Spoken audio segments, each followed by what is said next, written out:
Dans cette zone, des travaux sont effectués depuis 4 à 5 ans. Le plan qui est mis en place est un plan de sauvegarde de notre région. Il comprend 4 pôles qui sont d'une part l'agriculture, donc le développement de l'agriculture, qui se situera sur le plateau allant de Spicheren vers Folquemont. Il y a l'exploitation d'une matière première qui est le bois, dans la région du Varnt. Il y a l'exploitation des génies mécaniques sur la ville de Forbach, puisqu'il y a un IUT qui y est et qui traite ce genre de problème. Mais il y a surtout une 4e zone définie par une seule ville, qui est celle de Petite-Rosselle, et qui sera consacrée au tourisme. Nous avons donc un plan qui sera proposé à la population rosselloise au mois de juin, au travers d'une enquête d'utilité publique, et qui a travaillé sur notre commune sans que pour autant nous y soyons représentés depuis 2 ans. On va donc nous mettre devant un fait accompli. Nous n'avions jusqu'à présent rien à dire. À nous de faire le nécessaire, à nous d'utiliser ce qui est écrit dans ce plan pour pouvoir développer notre commune. Et lorsque je dis à nous, c'est effectivement à tous ceux qui se présentent à ces élections, mais aussi tous les Rossellois dont on aura besoin. Notre avenir est en jeu. Ce plan, il faudra bien que l'on s'y colle et que l'on travaille avec ces entités qui se créent autour de nous. Une ville seule ne peut plus survivre. Je vous ai parlé donc de ce SCOT, c'est le schéma de cohérence territoriale, mais il faut savoir qu'il n'est pas le seul à l'heure actuelle à se mettre en place. Tout récemment, des réunions de l'Eurodistrict, qui est donc un amalgame entre le syndicat mixte du Valais de Rossel et l'ensemble des communes sarroises allant de Saarbrück à Völklingen jusqu'à Saarlouis. Cette nouvelle entité est en train de travailler sur une orientation économique de notre région. Vous savez que depuis très peu, il y a des problèmes en Allemagne concernant l'euroyère. Aujourd'hui même, un certain nombre d'hommes politiques sont en train de vouloir terminer l'exploitation minière en Allemagne. Lorsque l'on parle d'emploi, un certain nombre de Français y travaillent. Mais sachez que 36 000 personnes vont être touchées par ces fermetures. Lorsque je dis 36 000 personnes, ce sont les 5 300 ou 6 300 mineurs qui y travaillent à l'heure actuelle, mais aussi leurs familles et tous les emplois induits qui gravitent autour de cette exploitation. Vous comprendrez donc que ce qui est mis en place, cet Eurodistrict, va être pour notre région, pour notre commune, quelque chose d'essentiel. Nous serons donc tenus dans l'avenir de travailler avec ces structures pour que notre ville continue à se développer.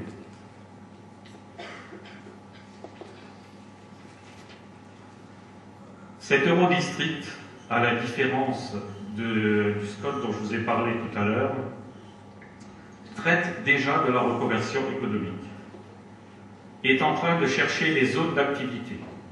Sachant que le SCOT que je vous ai défini tout à l'heure dans nos 4 structures de communautés d'agglomération ou communautés de communes sont déjà repris dans le plan de l'Eurodistrict. Sachez aussi que le tourisme y a une place importante. Il y aura donc lieu, dans le cadre de l'Eurodistrict, de coupler notre musée de la mine avec Völklingen, avec la faïencerie de Sarreguemines, avec l'ensemble des lieux touristiques qui existent à l'heure actuelle.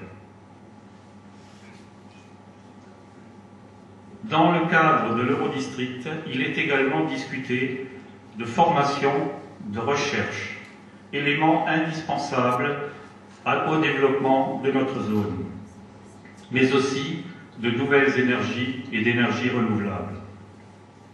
Nous n'avons pas le droit et nous n'aurons pas le droit de ne pas participer à ces structures. Ne pas y participer, c'est déjà enterrer notre avenir.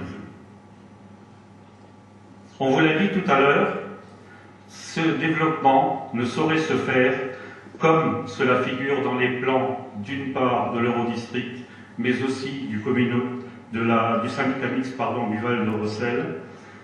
Il ne saurait se faire sans le respect de l'environnement et du développement durable. Vous le savez, de nombreux hommes politiques ont aujourd'hui pris en compte ces éléments. À nous aussi de les prendre, parce que nous devons une ville propre à notre descendance, à nos enfants, à nos petits-enfants. L'utilisation de l'énergie renouvelable, oui, il faudra y passer, même si cela est source au départ d'un investissement plus important.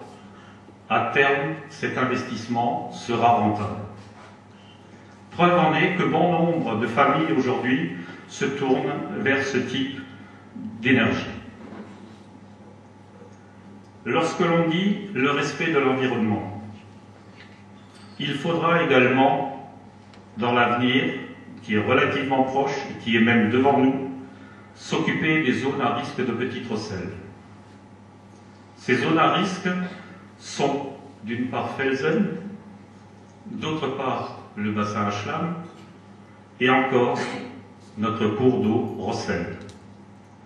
Alors pourquoi sont des zones à risque? Commençons par Felsen. Vous le savez tous, il y a très peu de temps, nous avons pu lire dans la presse que ceux qui exploitent cette unité ont proposé aux Italiens de Naples de rapatrier leurs ordures ménagères ici. La question qui se pose est de savoir si la capacité de l'usine de Velsen est en droit de pouvoir éliminer ces déchets. Quelles en seront les conséquences sur notre commune par rapport au vent dominant, par rapport aux structures qui se sont mises en place?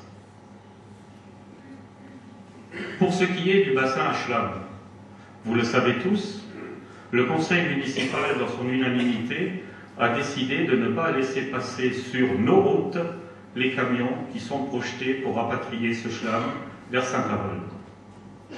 À l'heure actuelle, la SNET est en train de faire une étude pour que ces camions passent en Allemagne rejoindre le circuit de chemin de fer de Grand-Rossel, de façon à être rapatriés par voie SNCF.